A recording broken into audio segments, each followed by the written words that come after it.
ಹೇಳಿದ್ದೀನಿ, ಅದ್ರಲ್ಲಿ ತಾಳಿ ಕಟ್ಟಿದ್ದೀನಿ, ಬಾಳ್ ಕೊಡ್ತೀನಿ ಅಂತ ನಾನು ಹೇಳಿದೆ ಮೇಡಮ್. ಒಂದು ವಾರದ ಮುಂಚೆ ಈ ಒಂದು ಆಕ್ಸಿಡೆಂಟ್ ಆಗಿರುತ್ತೆ, ಒಬ್ರು ಮನೇಲಿ ಪೂರ್ತಿ ಒಬ್ಬೊಂದು ಹುಡುಗ ತಿರೋಗಿರ್ತಾನೆ. ಇದಾದ್ಮೇಲೆ ಈಗ ಒಂದು ರೀಸೆಂಟಾಗಿ ಒಬ್ಬ ದಾವಣಗೆರೆಯಲ್ಲಿ ಒಂದು ಹುಡುಗ ಆಕ್ಸಿಡೆಂಟಲ್ಲಿ ತಿರೋಗಿರ್ತಾನೆ. ನಾನು 2 ಮನೆಗೂ ನಾನು ಹೇಳಿದ್ದೀನಿ ಏನಂತ, ನಾನು ದಾನ ಮಾಡೋಷ್ಟು ಅಲ್ಲ ಮೇಡಮ್, ನಾನು 10 ರೂಪಾಯಿ ದುಡಿದ್ರೆ ಒಂದು 2 ರೂಪಾಯಿ ನನ್ನ ಅನಿಸಿಕೆ ನಾನು ಮಾಡ್ತೀನಿ.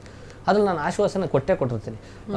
ನಿಮ್ಮ ಹುಡುಗಂಗೆ ಏನೋ ಆಕ್ಸಿಡೆಂಟ್ ಆದರೆ ನನಗೆ ಹೇಳಿ, ಅಂದರೆ ನಾನು ಲಕ್ಷಾಂತರ ರೂಪಾಯಿ ಕೊಡೋಕ್ಕಾಗಲ್ಲ, ಏನೋ ನನ್ನ ಕೈಲಾದಷ್ಟು ಒಂದು ಅಳಿಲು ಸೇವೆ ಮಾಡ್ತೀನಿ. ನಿಮ್ಮ ತಂಗಿನೋ ಅಕ್ಕನೋ ಇರ್ತಾರೆ, ಆ ಟೈಮಲ್ಲಿ ಮದುವೆ ಟೈಮಲ್ಲಿ ನನಗೊಂದು ಫೋನ್ ಮಾಡಿ, ನನಗೆ ಗೊತ್ತಿಲ್ಲ ಅದರಲ್ಲಿ ಒಂದು ಚೌಟ್ರಿ ಖರ್ಚು ಇಲ್ಲ ರೇಷನ್ ಖರ್ಚು ಏನೋ ಒಂದು ನಾನು ನೋಡ್ಕೊತೀನಿ ಸರ್, ಅಷ್ಟು ಅದ್ರ ಮೇಲೆ ನನಗೆ ಮಾಡೋಕ್ಕೆ ಶಕ್ತಿನೂ ಇಲ್ಲ, ಭಗವಂತ ಕೊಟ್ಟದ್ದು ಅದೊಂದು ಹೇಳಿರ್ತೀನಿ.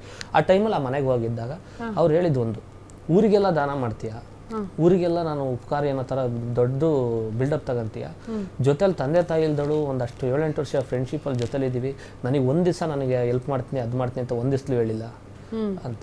ಆಯ್ತು ನಿಂಗೆ ಏನು ಬೇಕು ತಗೋ ಓಲಿ ಅಂತ ಆ ಡೈಲಾಗ್ ಅದು ಅಂದಿರೋದು. ಅದರಲ್ಲಿ ಏನಂತ ಹೇಳಿದ್ದೀನಿ, ನಿನಗೆ ಹಿಂಗೆ ಮಾಡ್ತೀನಿ, ಜೊತೆಲಿರ್ತೀನಿ, ಬಾಳ್ ಕೊಡ್ತೀನಿ ಅಂತ ಹೇಳಿದ್ದೀನಿ.